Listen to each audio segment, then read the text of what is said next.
เมืองปทุมพรประกาศสร้างตั้งตาเสงผาโพอย่างเป็นทางการตาเสงสุดท้ายของเมือง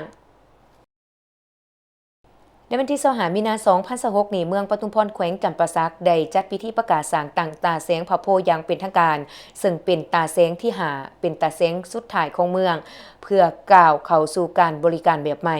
พิธีดังกล่าวได้จัดขึ้นโดยการให้เกียรติเขาร่วมเป็นประธานของฐานประดิษฐ์วรรณรัศมีคณะประจำภาคแขวงหัวหน้าคณะโฆษณาอุปมแขวงจำปาสักผู้สินำเวียกงานหอบด่านของเมืองปทุมพรฐานสมจิตแพ่งสวัสดิ์กรรมการภาคแขวงเลขาคณะบริหารงานภาคเมืองฐานกิ่งแก้วนาวาพรมห้องเลขาคณะบริหารงานภาคเมืองประธานคณะกรรมการปกครองเมืองพร้อมด้วยการนำของแขวงเมืองคณะองค์การพุทธศาสนาสัมพันธ์ลาวเมืองมีบรรดาองค์การปกครองบ้านแขกเซินและประชาชนเขาร่วม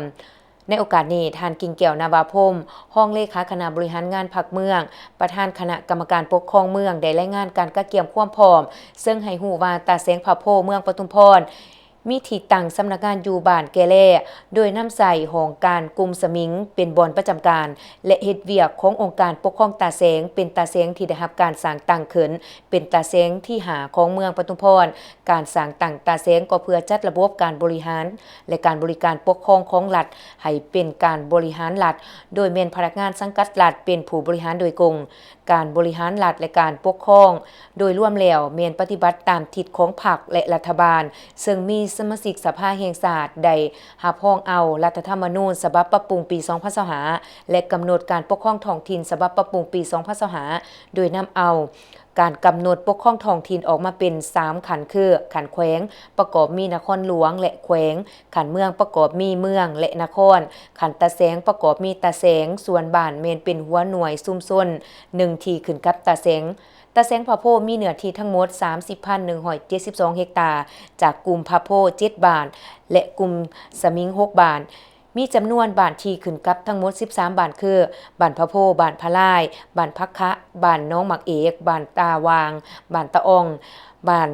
น้องปิงบ้านสมิงบ้านแกแล่บ้านทงไส้บ้านกะละบ้านแกงนางอางบ้านค่อนทูดมีจำนวนพลเมืองทั้งหมด 13,766 คนยิ่ง 6,939 คนในพิธีก็ได้มีการผ่านข้อตกลงว่าด้วยการแต่งตั้งบุคลากรหลักแหล่งดังนี้ 1. ท่านสีสวย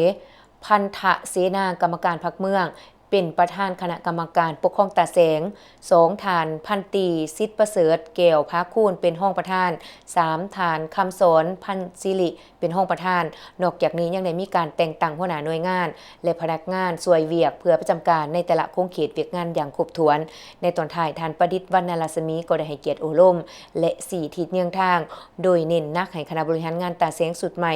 จงยกสูงความรับผิดชอบในการรับใช้ประชาชนสร้างความสามัคคีภายในและพันขยายแนวทางนโยบายของภาครัฐให้เข้าถึงหากฐานอย่างทั่วถึง